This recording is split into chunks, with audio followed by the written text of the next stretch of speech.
কদবেল মাখা, আচ্ছা চল।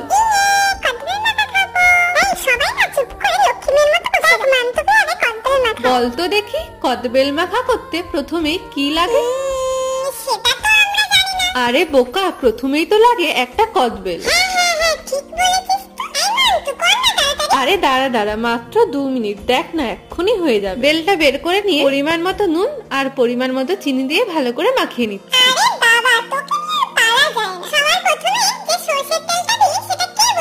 ও হ্যাঁ হ্যাঁ, পরিমাণ মতো সর্ষের তেল দিয়ে দিয়েছি, আর দিয়েছি ধনেপাতা। ব্যাস, এটা একদম রেডি। কি রে মিনু, এই দেখ হয়ে গেছে, আয় চলে আয়।